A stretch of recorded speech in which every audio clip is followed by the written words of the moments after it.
Hey guys, Cam McClellan. Al Lewison. Welcome to today's workout of the day. Going back to MAP, so what we're looking at is trying to find the ultimate investment property. We often talk about it as a bag of lollies. So how many houses in Australia? 9.4 million residents or houses in Australia, and we think 1% of those at any given time would make a viable investment property. So the analogy, guys, is picturing a great big bag full of jelly beans, 9.4 million jelly beans, and 1% of them are black. Now, blindfold yourself and stick your hand in. What are the chances of finding a black one? Very little. So we talked about the other day, ruling out the areas, reducing risk, ruling out the postcode areas. So currently, guys, we talked about market. We're now at the point we've found the market we think we want to be in. Yeah. It's now about ruling out the areas to get the one area we think is the right one to help us find that black jelly bean in the bucket. So smart investors, exactly right. Smart investors use the exact opposite approach that the majority of investors use when finding investment property. Most people go out and they go to their local real estate agent. But what's to say the black jelly bean or that 1% of good investment properties is in your local area at the time? Well, what are the chances it'll be, talking to your local real estate agent, it's going to be find that 1%?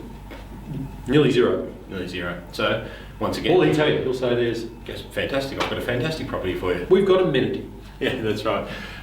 So think about it, we've knocked out based on growth trends, so we're talking about markets now. We've knocked out a couple of markets that are not good to invest at this point in time by understanding growth trends, so working out when you're at that boom period and we should not invest in the market.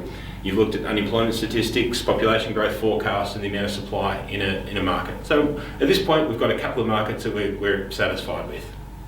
Then we want to pinpoint the area or the suburb within that market. Now, most people, and this is what real estate agents will sell on, most people, when they think, how do I find a good area? They think of the buzzword amenities, as Al said. Amenity. So what's the amenity in the area? Now look, every real estate agent knows, and every developer knows, in a capital city, every area's got all the amenities. So while they're on my list, so amenities consist of your schools, so primary, secondary, public, private, sporting facilities, transport, parks, those sort of things. So think about your area. Does it have it? Every single area basically has all those things in our capital cities. Our capital cities are planned pretty well. So while amenities are on my list, they're not at the top of my list. So I've got a few others that I want to go through first of all. Now, we'll dig into these in future WODs and we'll explain individually each one of them. But the thing I look for, employment generators. Is there diverse employment? What's the proximity to the CBD? Activity centres, industrial, commercial. So working out and getting a diverse employment range is important. Then I look for an oversupply of housing between the area and the CBD, or the area and an activity centre. And I'll delve into that one, that's a big one.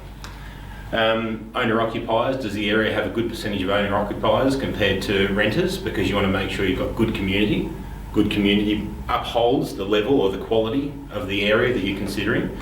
Vacancy rate, as an investor, I want to make sure that I've got tenants lining up to get my property. So I don't want to pay for the holding costs, I want the tenant to pay for it. So make sure the vacancy rates are right. And has the area got a quality of housing? So does the council or the developer overlay a minimum quality of housing that can go through the area? So can someone build a tin shack next to my nice investment property? So then, after that, once I've ticked those things off, then we talk about amenities. The amenities are there, but they come last. So, guys, the next one we're going to look at, and finally I should add in value indicators. This is a really big one. We're going to spend a bit of time on value indicators and looking for those. So new infrastructure going in, additional employment, roads, shops, schools, rail, those sort of things. Then we're going to add additional infrastructure, and additional infrastructure brings additional population growth specifically into an area. And therefore, population growth is demand on housing, and therefore prices lift. So remember, guys, like finding a needle in a haystack by eliminating risk and narrowing down the search criteria. So we'll go through employment generators next one, guys, and till then, take care. Have a good day.